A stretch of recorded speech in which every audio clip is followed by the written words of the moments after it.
Bill Gates, what's your favorite animal? Dog. What's your favorite food? Hamburger. What do you eat for breakfast? Nothing. What is your worst fear? I don't want my brain to stop working. Bill is a multiprocessor. He'll be reading something else, but then processing at the same time. It's chaos. He thrives on complexity. He makes a framework in his mind, and then he starts slotting in the information. If something doesn't line up, and he gets really frustrated, it's scary. But when Bill stills himself, he can pull ideas together that other people can't see. At Microsoft, I worked night and day, and that was how I made sure Microsoft stayed ahead. I could be so extreme. You never understood the first thing about this. Microsoft hit a new record high on Wall Street.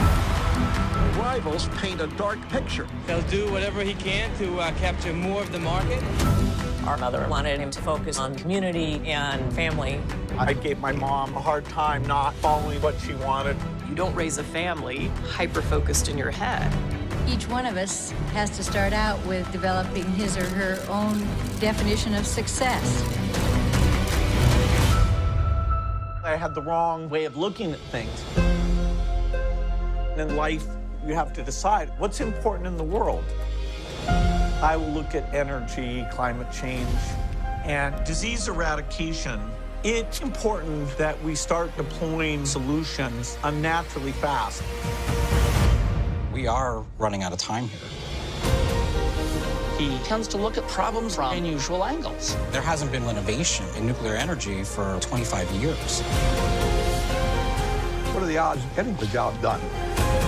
If you want to make a dent in this, you better think in wholesale magnitudes. He's at his best when the deck is stacked against him. There's many challenges. This is harder than I expected. Ultimately, it's not what you get. It's what you become.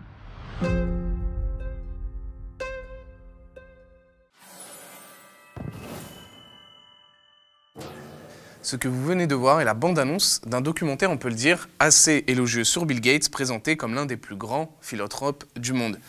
Lionel Astruc, bonjour. Bonjour. Alors vous êtes écrivain et journaliste, vous avez publié L'art de la fausse générosité sur la fondation Bill et Melinda Gates aux éditions Actes Sud, un livre enquête qui dévoile un peu la face cachée de la fondation la plus puissante du monde et de la pseudo-générosité de Bill Gates. Quelle est votre réaction en voyant cet extrait du documentaire ? Pour tout vous dire, en fait, c'est ce genre de message qui m'a poussé à écrire le livre. Ils en font tellement trop, justement, dans ce... Alors, maintenant, on va voir le documentaire, ça n'est que l'annonce, mais on voit bien que ça va être une hagiographie très complaisante, très mielleuse, qui va nous présenter un homme qui est plus proche du Dieu que de l'homme normal. On le voit bien avec cette bande-annonce. Et en fait, moi, c'est vrai que j'ai lu des articles, y compris dans des suppléments de magazines consacrés au mécénat, avec des journalistes qui étaient spécialisés, etc., et qui continuaient en fait à présenter Bill Gates comme si c'était vraiment un exemple de générosité. Il est d'ailleurs devenu en fait une sorte d'étalon de mesure de ce que c'est que la grande générosité. C'est-à-dire, à chaque fois qu'on parle de philanthropie, de mécénat, on dit « Ah oui, c'est comme Bill Gates qui donne tellement, etc. » Et au bout d'un moment, c'est vrai que moi, connaissant déjà, avant de démarrer l'enquête, une partie de ce qui se cachait derrière ce joli décor, à un moment donné, j'ai trouvé ça vraiment insupportable et donc j'ai commencé cette enquête. Alors dans le livre, vous développez un terme, le philanthrocapitalisme. Est-ce que vous pouvez nous expliquer ce que c'est ? Oui, le philanthrocapitalisme, c'est donc un mélange de générosité et de capitalisme.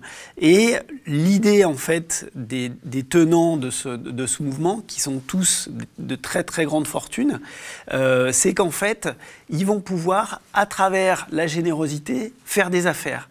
Et c'est l'idée aussi que, en fait, finalement, ils font le constat que la philanthropie actuelle, elle n'est pas assez efficace et que si elle voulait être plus efficace, il faudrait qu'elle utilise les méthodes du capitalisme. Ce que ça suppose, c'est qu'en fait, le philanthrocapitalisme met au centre de son fonctionnement les grandes entreprises, les multinationales, et surtout des méthodes capitalistiques et commerciales.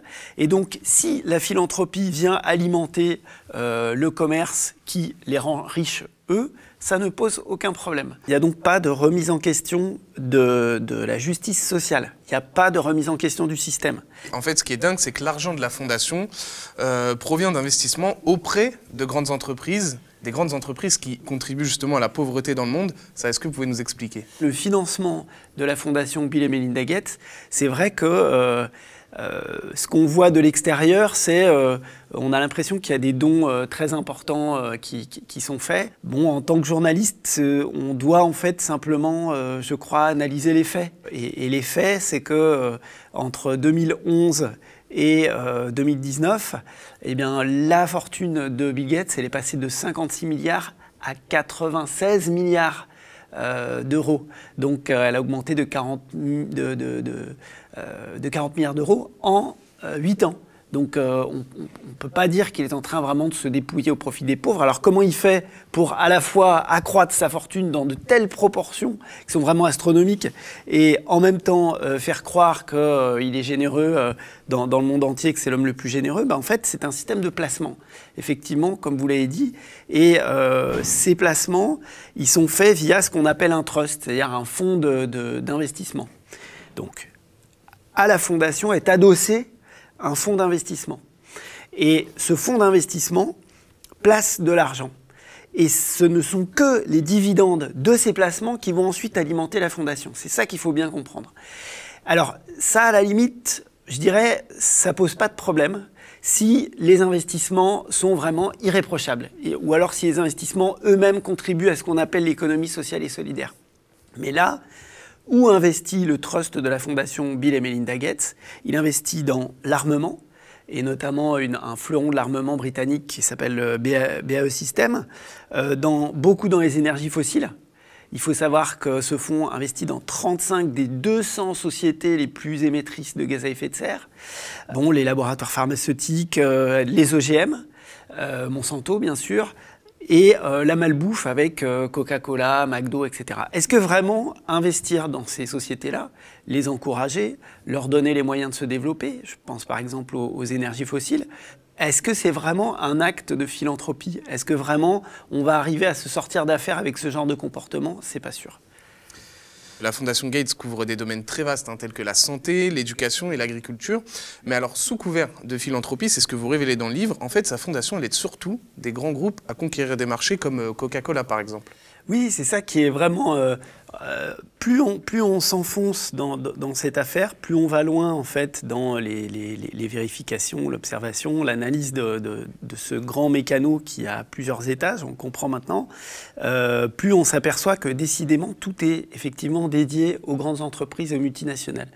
Et ça implique des conflits d'intérêts à grande échelle et à petite échelle. Mais commençons effectivement par la petite échelle. En fait, souvent, on constate que les entreprises qui sont dans les placements du trust de la fondation Bill et Melinda Gates, donc qui reçoivent les investissements de la fondation, font également partie en fait des bénéficiaires des dons. Donc là, il y a un vrai problème, c'est-à-dire qu'on donne de l'argent à une entreprise qui va vous en rapporter. Moi, c'est pas vraiment ce que j'appelle de la générosité. On a plusieurs cas où on peut vraiment vérifier ça sans problème, et notamment Coca-Cola, qui effectivement a eu en 2014 538 millions d'euros de placement du trust de la Fondation Gates, et qui par ailleurs profitait de programmes destinés à former 50 000 agriculteurs pour qu'ils puissent cultiver des fruits de la passion. Donc ça se passait au Kenya. Bon, pour Monsanto, c'est le conflit d'intérêts encore plus énorme, à tel point qu'un ancien haut responsable de Monsanto, Rob Horch, fait partie de l'équipe de la Fondation aujourd'hui. Donc la Fondation Bill et Melinda Gates, en Afrique, c'est vraiment le cheval de Troie, en fait, des OGM et de Monsanto. Donc effectivement, donner à de grandes entreprises comme Monsanto, Coca-Cola ou McDonald's, c'est pas sûr que ce soit vraiment une méthode qui nous fasse changer de paradigme et arriver à une vraie solution, quoi. Oui, et surtout, en plus, la Fondation, elle aide surtout des ONG dont le siège est basé aux États-Unis. Elle n'aide pas les ONG qui sont dans les pays en Afrique. Ça, c'est très intéressant. En fait, c'est un constat qui a été dressé par une revue scientifique britannique, The Lancet, qui, en fait, s'est aperçu de deux choses. Donc, ils sont plus axés sur la santé, mais ils se sont aperçus que la Fondation Bill et Melinda Gates, qui donnait une image d'être très proche de l'Afrique, donc on voit souvent Bill Gates et sa femme avec les Africains, etc. En fait, ils n'ont pas confiance du tout dans ce qui se passe en Afrique et dans les Africains eux-mêmes et dans les populations qu'ils aident de manière générale. Et ils préfèrent en fait que leur argent passe par des pays riches. Et en réalité, seuls 5% de l'argent qu'ils donnent arrive sur place. Les conséquences de ça, en fait, c'est que ces Africains dans lesquels il n'a pas confiance du tout, et auxquels il prétend en fait apporter des solutions venues du haut sans trop leur demander leur avis, ne peuvent pas développer leurs infrastructures de recherche, de soins, etc.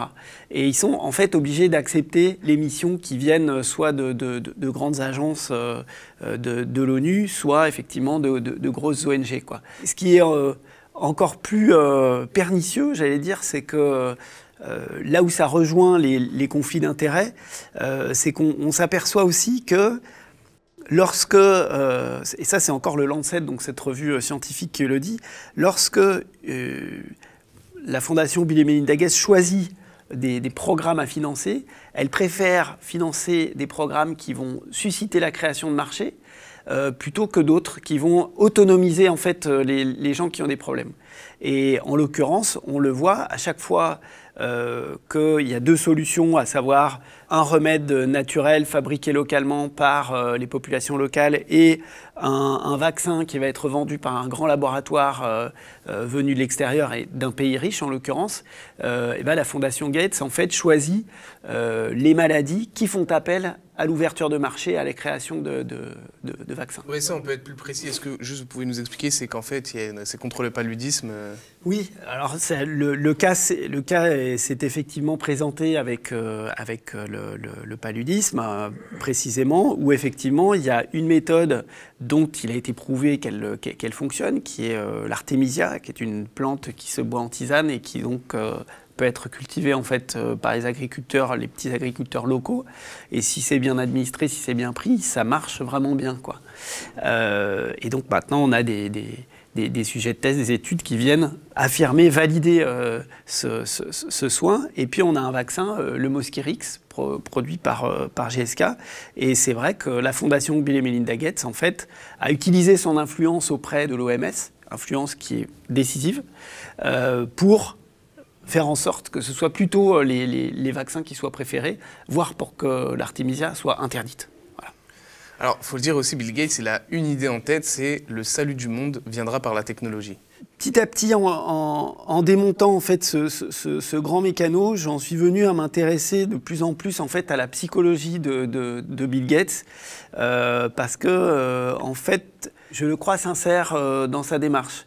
Ce qui est peut-être le plus grave en fait constat, parce que ça veut dire qu'il ira jusqu'au bout, il y croit vraiment, il n'est pas dans une démarche de flouer tout le monde. En fait, il est floué lui-même par sa propre obsession.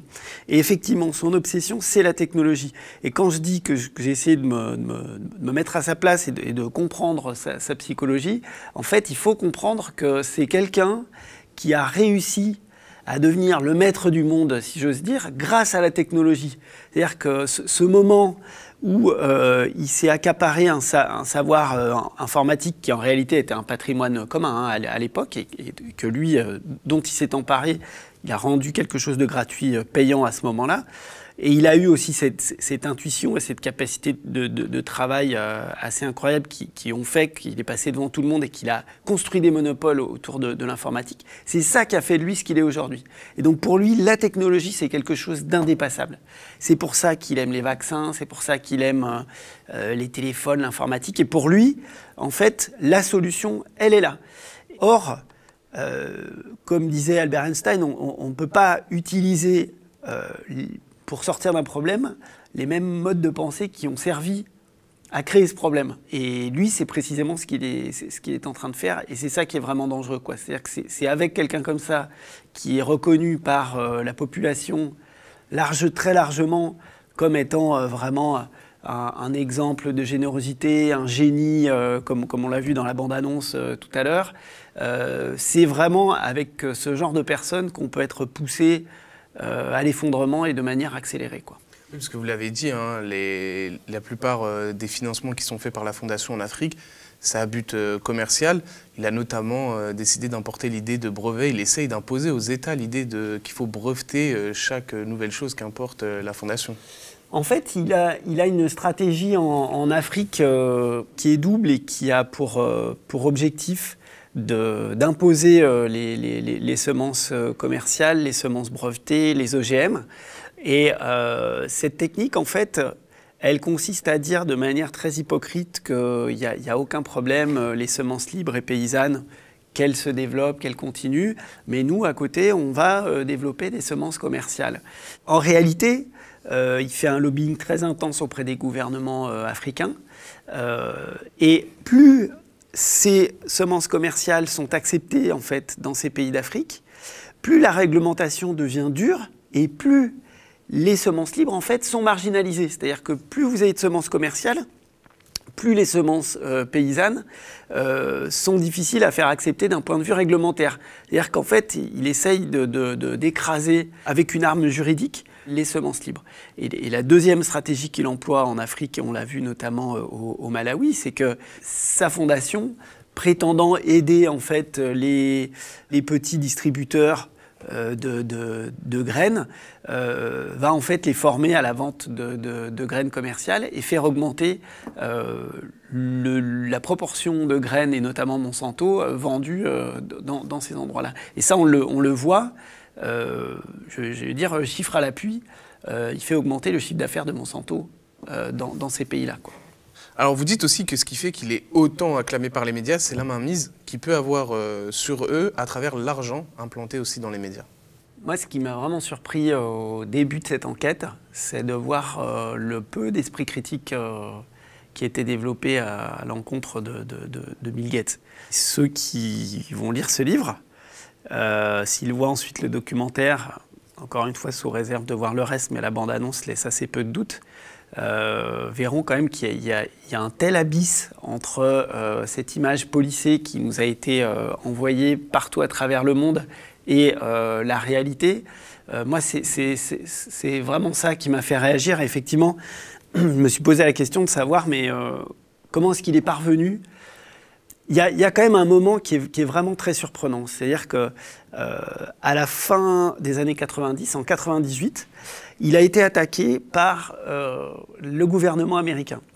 Parce qu'il utilisait des abus de position dominante pour imposer en fait son logiciel Internet Explorer et pour mettre Netscape de côté. Et pour ça, il a eu des pratiques très violentes à l'égard d'autres entreprises. Et ça, quand on est attaqué par le gouvernement américain parce qu'on en fait trop pour le capitalisme, c'est quand même qu'on va vraiment très très loin dans l'aspect sauvage du capitalisme. Mais ça a été un procès. Ici, en fait, on est passé un peu à côté. Et c'est pour ça aussi qu'il y a encore cette image édulcorée de Bill Gates. Et là-bas, en fait, ça a été retransmis partout. Et les gens suivaient. Ils étaient devant leur télé et ils voyaient Bill Gates face au juge. Et il y a eu de grands silences très éloquents de Bill Gates parce qu'il y a un moment, on a beau être un génie, un surdoué, lorsqu'on est pris la main dans le pot de confiture, on ne peut plus répondre. Et donc, là où je veux en venir, c'est que ça se passait en 98.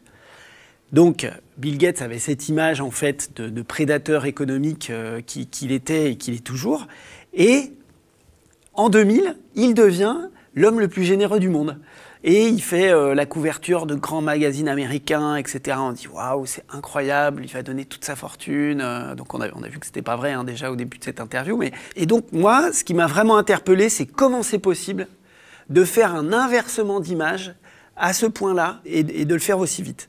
Bill Gates s'est servi de plusieurs choses, mais je crois que la chose la plus intéressante à analyser, en fait, c'est l'autocensure. C'est-à-dire qu'il distribue tellement d'argent que quand les problèmes sont là, on les tait. Ça, c'est quelque chose qui est vraiment important. Il faut savoir aussi que dans la Fondation Bill et Melinda Gates, il y a un budget communication qui est carrément colossal, quoi.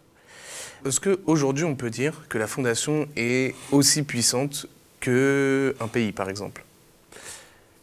Elle est plus puissante que beaucoup de pays, en réalité. Bill Gates, en tout cas, pour ne pas le confondre avec sa fondation, Bill Gates est plus riche que 45 des 48 pays d'Afrique subsaharienne. C'est-à-dire que quand c'est ça, c'est-à-dire que le continent est un terrain de jeu, quoi, hein, pour lui. Dans bien des domaines, et notamment santé, agriculture, le budget de la Fondation est devant le budget d'aide de bien des pays. Et ça, en fait, on en constate les effets, notamment à l'OMS, où étant l'un des plus gros donateurs, il a aussi la main sur des décisions vraiment importantes. L'Organisation mondiale de la santé. Voilà, sur des décisions importantes et sur des axes stratégiques qui sont pris par l'OMS. Donc, ça signifie un problème démocratique. Cette pratique du philanthrocapitalisme permet, en fait, à un multimilliardaire de prendre la main sur des questions telles que l'environnement, la protection de l'environnement et la santé. Est-ce qu'on pourra l'arrêter un jour? J'espère.